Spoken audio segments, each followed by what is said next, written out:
I'm Kristine Kilty. I'm a creative fashion director, and I'm also the founder of the Fierce Group, which is a boutique agency for creative rebellion.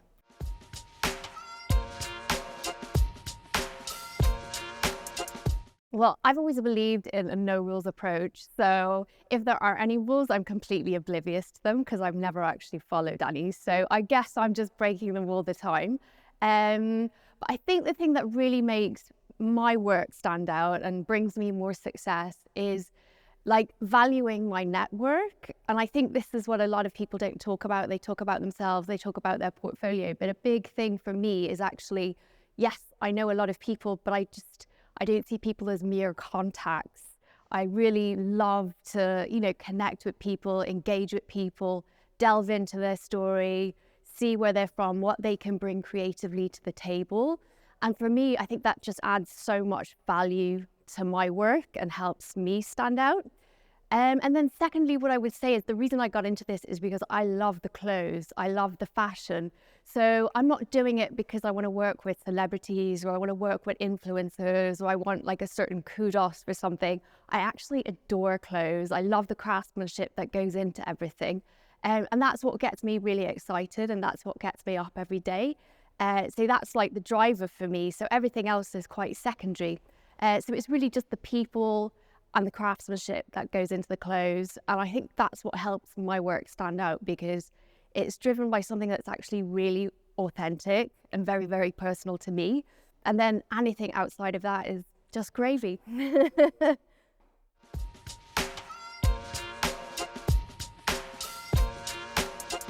Firstly, I don't believe in sacrificing your creative vision. So if a project comes along to me, I do take a lot of time to assess it. If it's something that's not aligned to me, I simply don't take it on because I'm not willing to sacrifice my vision.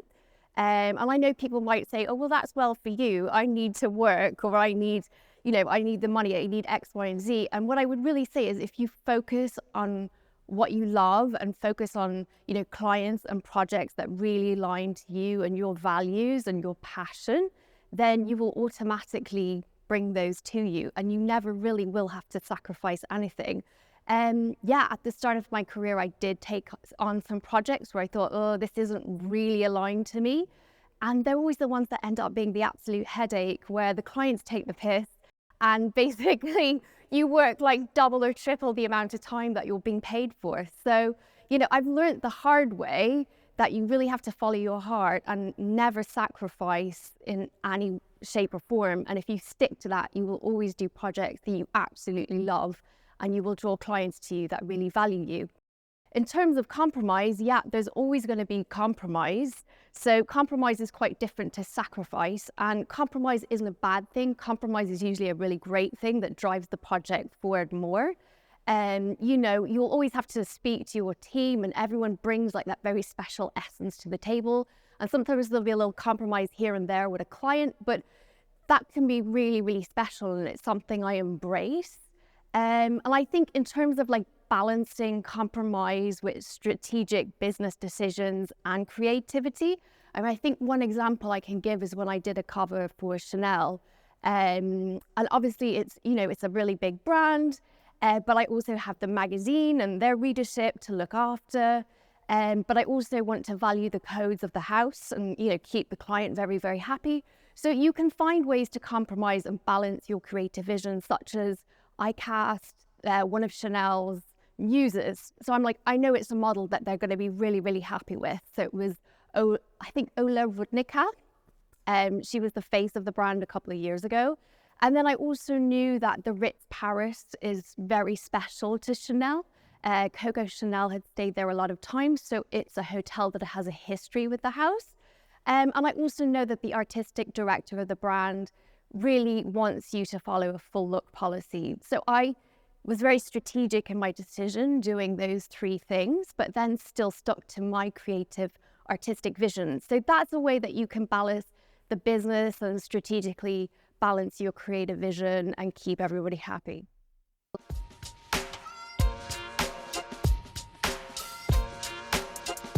Well, what I would say is I probably fail every day, But, you know, failure isn't bad. Failure brings a lot of lessons. Sometimes you can fail very small, sometimes you can fail very big. It doesn't matter. If you want to be an entrepreneur, you just have to pick yourself back up and keep going. And I think with any kind of failure, firstly, inside, you probably think it's a much bigger failure than it actually is. So don't give yourself such a hard time. Don't beat yourself up. But secondly, I would say is you can always learn. Like, there's really great lessons in things that don't work out. And usually the lesson is a few steps before where you think it is. So it's really important to go back and say what went wrong and then go back a few more steps before that. And usually you can see it was then that you should have reacted differently or changed something or made a very, very different decision. So it's all really fantastic learning, because anytime you fail in something, you can take the lessons which help you grow. And that's redirection to like a bigger and better outcome. So if I kind of fail at something or something doesn't work out, sometimes I also have to ask myself, like, was I very fixed in my vision? Maybe the outcome was something different, but equally as brilliant. So I think you have to be really open to failure in certain ways, but, really take the lessons from it. And I think what comes from taking the lessons is you have to learn how to get comfortable with constantly being uncomfortable. So all of that discomfort actually just means that you're growing. So if you're not kind of failing, making mistakes, feeling a bit uncomfortable, I would say you're probably too much in your comfort zone and you're not going to move forward. So you always have to be edging out of that.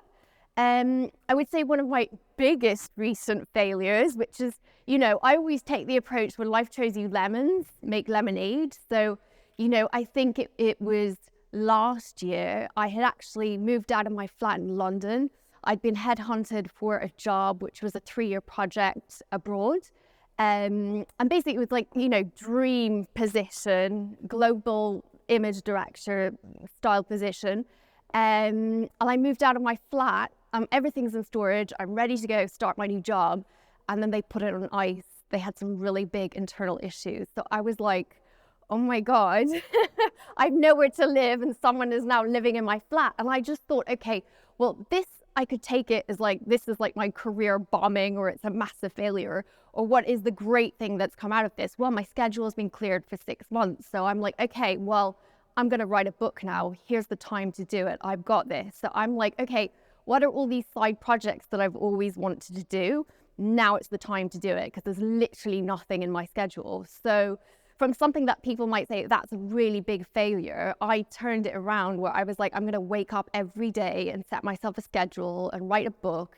And I've written 3 TV shows and I've used my time wisely. So I think in anything that is seen as a fail, it really is down to how you see it yourself and how you translate it and how you work through it.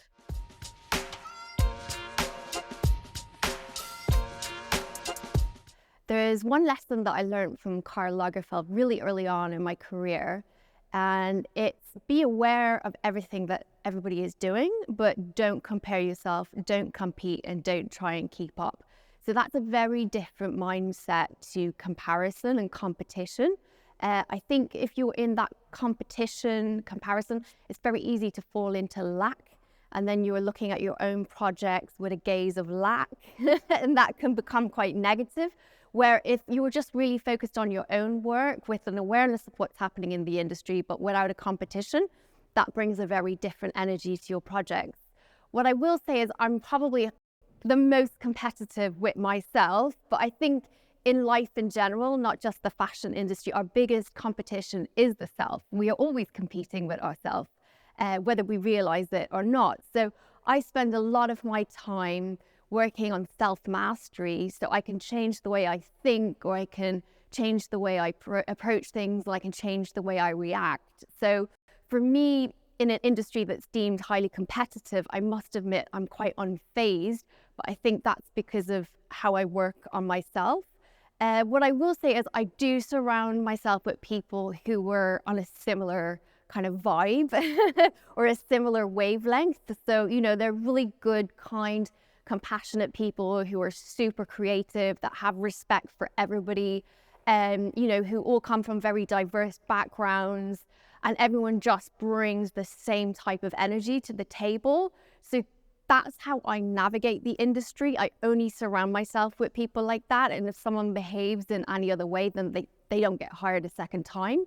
So for me, I've created this kind of bubble, this ecosystem of really great people who are just fantastic to work with. So yeah, I never really see the kind of big egos that people expect to see, but I think that's just down to the people I choose to surround myself with. What I will say in terms of working with A-list celebrities, yeah, there can be a lot of ego. It's usually from the publicists and not actually the celebrities themselves. So, you know, they can be quite tough in the lead up to the shoot, but I've learned to really set boundaries with publicists from the get-go, otherwise they can really walk all over you. And what I found is usually the more ego-driven the publicist is, the nicer the celebrity is when they get to the shoot. So sometimes you're almost dreading the shoot because you're like, oh, this is going to be a nightmare. And then the celebrity arrives and they're really lovely.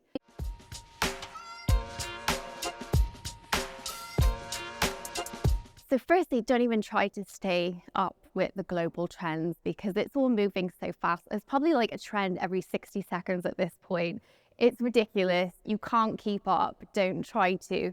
I would say really embrace yourself, know your own brilliance, and just do what you do best.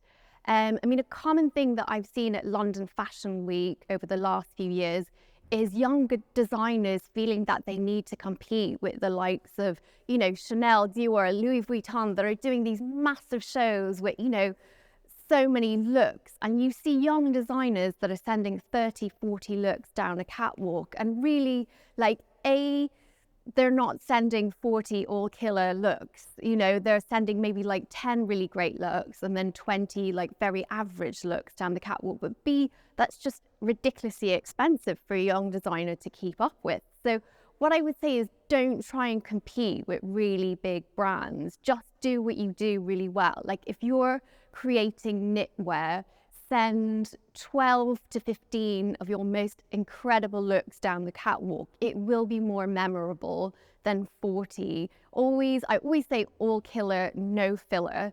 You know, I've seen time and time again where there'll be maybe an outfit that was quite weak and then the designer will say, oh, like maybe let's just tailor a jacket and throw it on that really weak dress and maybe we can disguise it because we need to keep the numbers up of the amount of looks we send down the catwalk. But actually, if tailoring isn't your thing, why are you tailoring? Just don't send something that's weak down a catwalk. If that's not your thing, don't do it. Like, if you just do one thing that's absolutely brilliant, do that one thing because people will come to you. They will know you for that. You will build a cult following, both with the public and also with celebrities. And if you just do that one thing so well, it really allows you to scale organically. And people like myself and fashion editors all around the world, we don't want to see like 40, 50 pieces where lots of them are really average. You will stand out in my mind. Like I might see 16 shows a day, 5 days in a row. You will stand out in my mind if you have done something absolutely exquisite. And if that means you only do 10 things, you will grab my attention. But all this wishy-washy in between, doing everything, I'll just forget you. So just stick to what you do and do it brilliantly.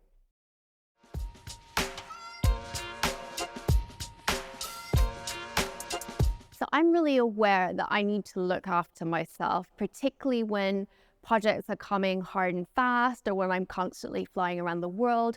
So when I wake up, I prioritize self-care. And this is not something that I just dip in and out of. I am really diligent. Every single morning, I have a morning routine.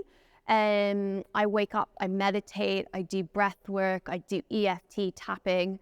I walk in nature with my dog, I work out, I do yoga, then I'll start my day. So I will do all of the things, and I am ruthless about it 7 days a week. I will do all of the things that are good for my health, that make me feel really good and that set me up for the day before I do anything else. Because my priority is me and having the great energy. And if I can't show up on set like that, or if I can't show up to clients like that, if I'm burnt out and exhausted, I can't do my job. So actually pouring the time and energy into me, into feeling good, needs to take priority. So that's what I do every single day. And you know what, sometimes it can take hours. It depends on how I feel. I do wake up early, but that really helps me avoid burnout because I'm always looking after myself. And sometimes it comes down to very practical things like I can be really terrible waking up and having a really bad breakfast. So if that means I have to take 2 hours out of the day to bake something and have something that's really healthy and then freeze it so I have incredible breakfast for 3 weeks, well, then that's time really well spent because it sets me up. So I'm very conscious and very aware of my health and making sure I start the day really well. So I'm very mindful about my screen time. I don't have any social media apps on my phone. Scrolling is super draining. It makes you really, really tired. And we can all get so overwhelmed with the amount of visual information that we're taking in, and everything affects us. So it's very easy to go into, catastrophe or comparison mode, or feel like we're not good enough, or seeing other people doing stuff and we feel like we need to do 10 times more than we're actually doing ourselves. So I'm really conscious of how looking at my phone and scrolling and seeing things, be it on Instagram or TikTok or LinkedIn, can affect my day. So I choose when I get in and when I get out of the digital realm. So I don't have anything on my phone. So if I go online, I'm going into research, I'm going into look at things, I'm going into like strategically research for projects that I'm working on. I'm going on to be inspired. And once I've got into that, then I get straight back out. And that has been transformational. I mean, that's been a really big game changer for me to maintain my energy, but also to stay focused and stay really creative. And a big resource that helps me stay inspired and avoid burnout is, for the last 15 years, I've actually built a visuals library. So I'm constantly collecting, I'm constantly looking at things. It might be findings from the internet, or it could be photographs. I might have seen something when I'm on the beach, I'll take photographs. So I actually have a hard drive with labeled folders. It could be anything from dark beach to gingham to tweed to, lampshades, whatever it is, but I am a constant collector of visual information.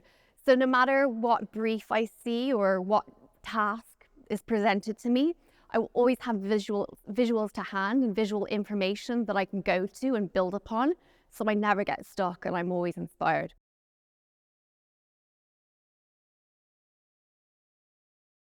Styling celebrities can come with certain challenges attached.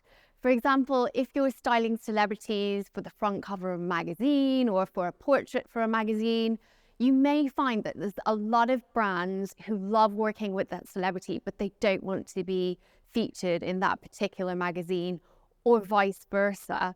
What can also happen is maybe a celebrity has an expectation of the brands that they want to wear and what they want to be seen in, but those brands don't want to lend for the magazine. So it can become a bit of a tightrope to walk to keep the celebrity happy, but also to keep the magazine happy.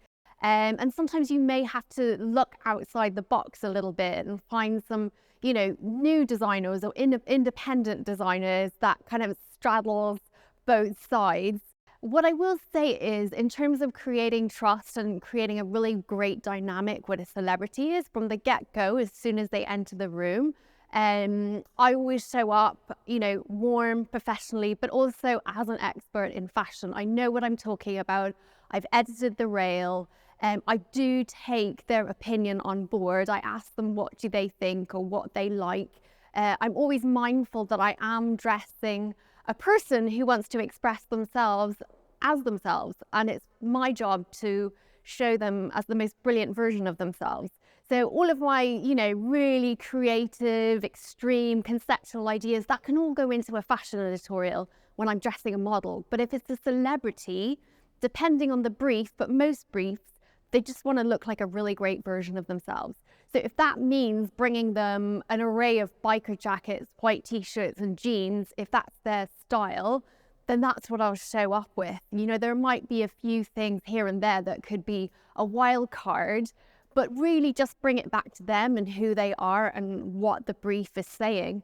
I think sometimes people try to go a little extreme and they try to put, a lot of creative ideas when you're working with celebrities, and, it can actually unsettle the celebrity. They don't want to do it. And then they think, this stylist hasn't researched me. They've made really bad decisions. I don't want to wear the clothes. So actually taking their opinion on board and putting the time into researching them. Like if they say they don't like wearing high necks or they don't like wearing skirts, don't show up with like 10 options and then wonder why they don't want to wear it. And I really do my homework. So obviously a lot of celebrities are working with stylists constantly for the red carpet. So if you see certain silhouettes are working for them, then I make sure I adhere to those. So I think that creates a lot of trust because the celebrity can see that you have taken the time to research and show up with clothes that they're going to really like. But I also think the biggest thing is actually just treating celebrities like human beings. I don't show up as a fangirl. Equally, I don't show up terrified and, like afraid to talk to them. It's a job. I'm doing my job the same way as they're doing their job, showing up to be shot or filmed for something. So it is a professional encounter. And I think that creates a lot of trust and makes for a really nice dynamic.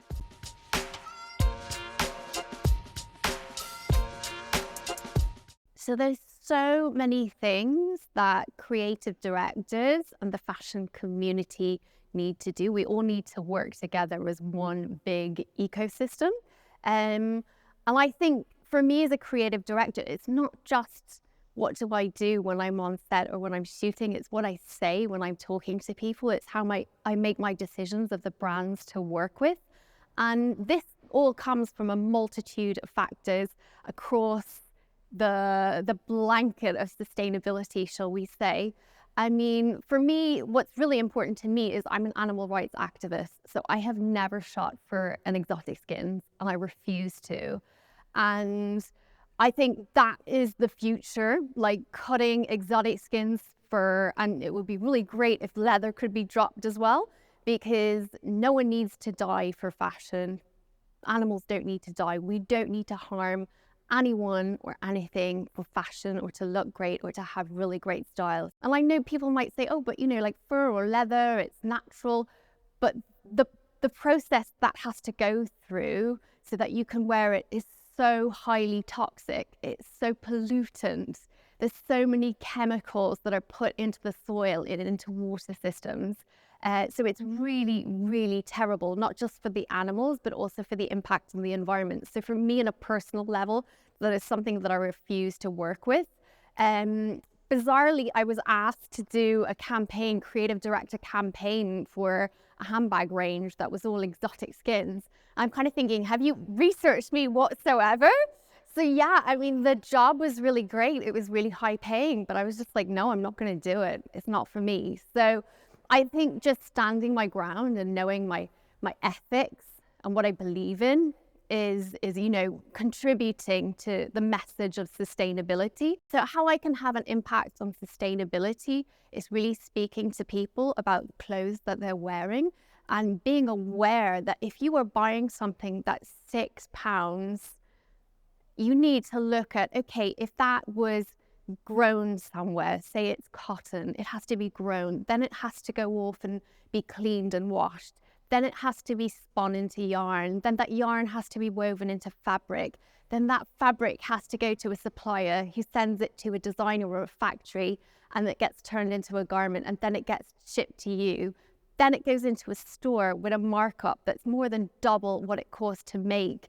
So if you were seeing something in a store that's £6, £7, £10, you have to really ask yourself, how much is the person who made that getting paid? Because I would say very, very little, and they're probably working in the most terrible conditions.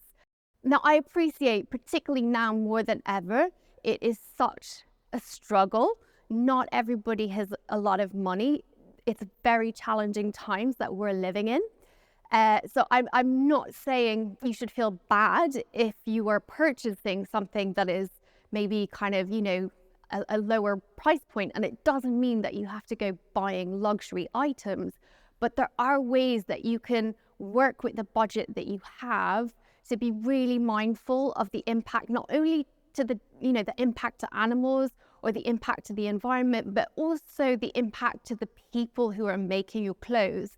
And I think the biggest bit of advice I would give to you is, go to charity shops, look at what you can find in charity shops.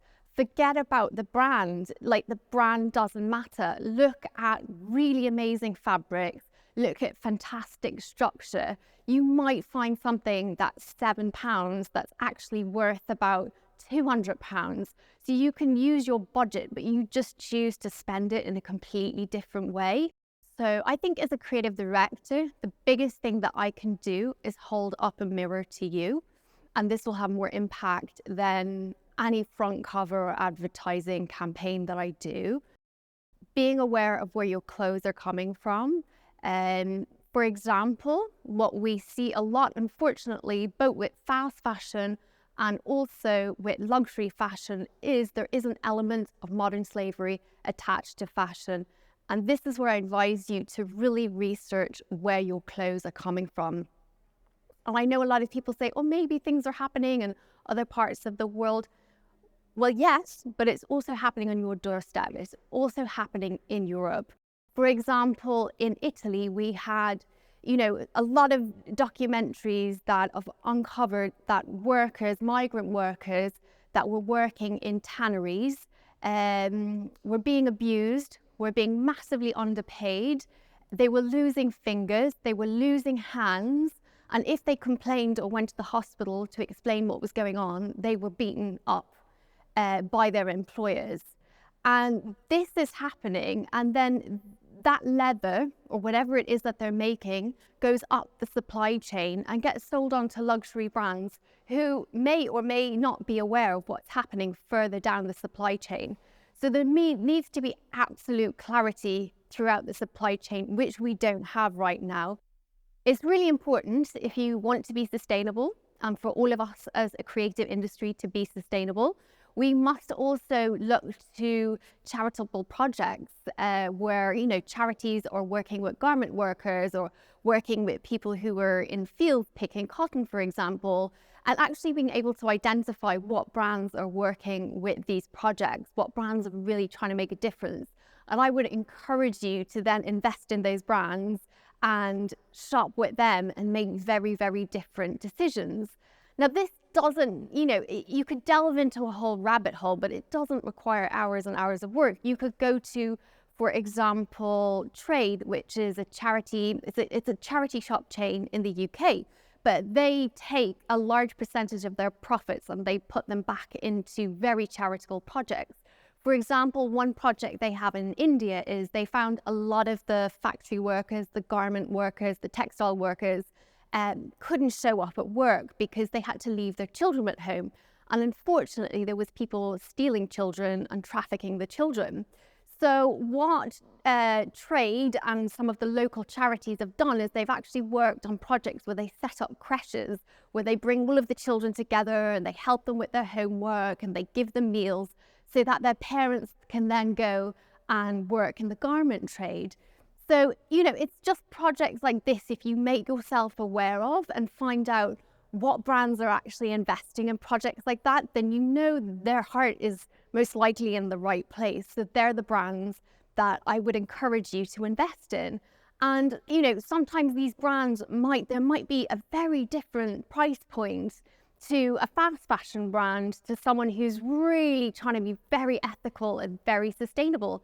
And once you're armed with the knowledge, then you're going to make a different choice.